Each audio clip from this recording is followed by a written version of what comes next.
సర్దార్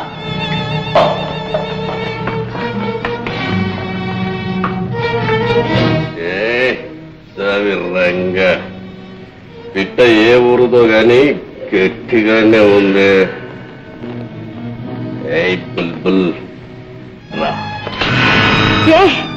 గట్టిగానే ఉందా? నేనెవరినో తెలుసా? పచ్చి దొంగ. అవును, దొంగనే. నగలు నాణ్యాలే కాదు. స్వామి రంగ, నీ వగలు, నీ లావణ్యాన్ని దోచుకుంటాను.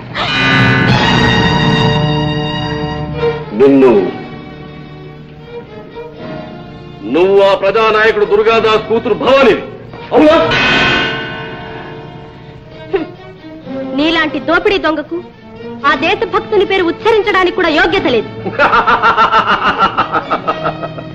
దేశభక్తుడు, ప్రజలు దేశం అని మీ నాలేరు సాధించాడు. దివాన్ లాంటి బలవంతుడితో విరోధ పడ్డాడు, బలవంతంగా చచ్చాడు. కాదు, భయకంపితులైన ప్రజల్లో చైతన్యం కలిగించారు. నిజమైన ప్రజాబలం ముందు దివాన్ పన్నాగాలు నిలబడలేవని నిరూపించారు. దివాన్ని ఎదిరిస్తావా? ఎదిరించడమే కాదు, దేశ ద్రోహుల్ని నాశనం చేసి ఆ దివాన్ని హతమారుస్తాను. తెల్లదొరలని గడ్డపై నుండి వెళ్ళగొడతాను. నా తండ్రి గారికి ఇచ్చిన వాగ్దానాన్ని నిలబెట్టుకుంటాను. రంగ, బలం లేదు, బలగం లేదు, పైగా ఆడదాని నీ వల్లేమో. శాంతి లక్ష్మి, రాణి రుద్రమ్మ ఆడవాళ్లేనన్నమాట మర్చిపోయావా? పట్టుదల దీక్ష ఉంటే బలం బలగంతో పనిలేదు. చిన్న గండ్రగొడ్డలి మహావృక్షాన్నే నరుకుతుంది. పదునైన అంకుశం మదపటి ఏనుగునే లొంగదీస్తుంది. నీ చూపుల్లోనే కాదు, నీ మాటల్లో కూడా ఈటలున్నాయి. భవానీ, నీలాంటి అందగత్తెలు పట్టుకోవాల్సింది పూల చెండ్లను కానీ తుపాకి గుండ్లను కాదు. నువ్వు పోరాడవలసింది శృంగారంలో కానీ రణరంగంలో కాదు. ఏనా స్వామి రంగా, మళ్ళీ చేయి వేశావో నీ ఒళ్ళు చీరేస్తాను. రేయ్ నా స్వామి రంగా, రేయ్ వేలడంత లేవు, నా మీదకే తిరగబడతావా? మరియా తెలియని మట్టి బుర్రా, నన్నే బుర్రి అంటావా? మరి చిత్తం మహారాజా అని పిలవాలా? అవును, మమ్మల్ని అలాగే పిలవాలి. అయితే నువ్వు కుమార్ రాజావే, చావలేదన్నమాట. వీళ్ళని బంధించండి.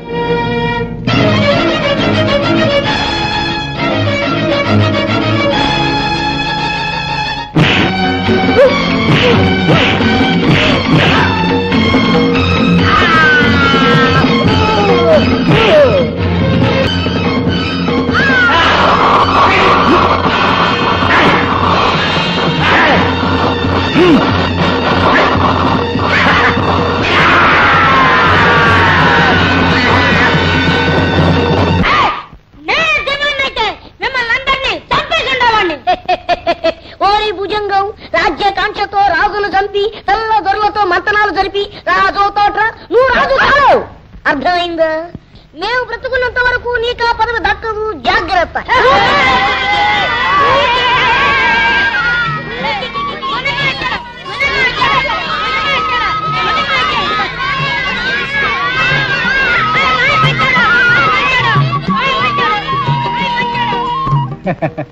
మాయా, వచ్చేవా మాయా?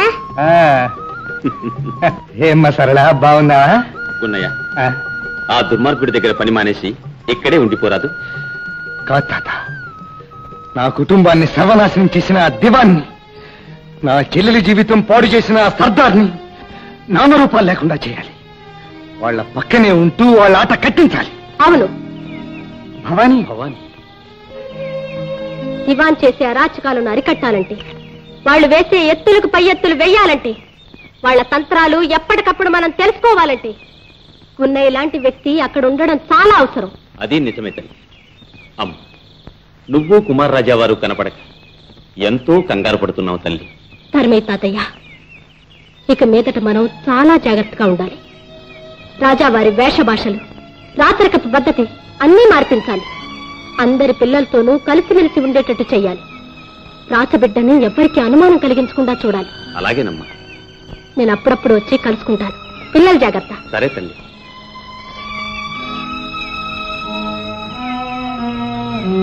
సర్దార్, ఆ భవానీ నీ కంట్లో కూడా కారం జల్లి తప్పించుకుపోయిందా? ఎక్కడికి పోతుంది సర్కార్? ఇవాళ కాకపోయినా రేపైనా అది మన చేతికి చిక్కుతుంది. రాజకీయాల్లో రేపు అనే పదానికి తావులేదు సర్దార్. తక్షణం ఆ వంచకురాలిని కుమారరాజాని పట్టి బంధించి తీరవలసింది. అలాగే సర్కార్. దళపతి, మన సిపాయిల్ని అన్ని గ్రామాలకు పంపించు. కనిపించిన పిల్లలందరినీ పట్టి తీసుకురమ్మని.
ఏం జరిగింది? ఊర్లో సిపాయిలు పడి పిల్లలు అత్తలు లాక్కెళ్ళిపోయారు.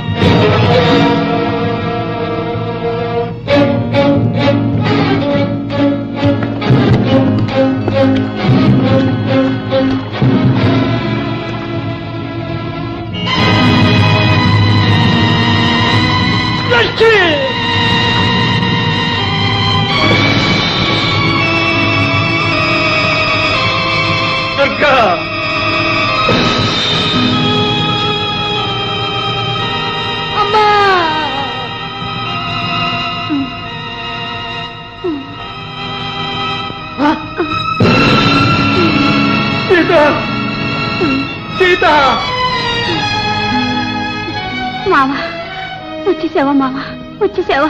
మావా నన్ను ముట్టుకోవద్దు, నన్ను ముట్టుకోవద్దు. మావా ఆ సిపాయిలు నన్ను నన్ను నన్ను మావా అమ్మా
నన్ను ఎందుకు బ్రతికించావు?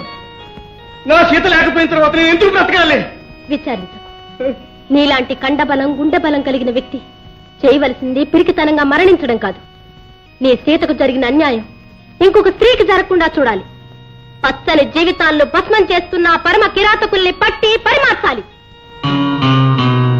అవును, నా సీతాత్మకు శాంతి చేకూరుస్తాను, శాంతి చేకూరుస్తాను.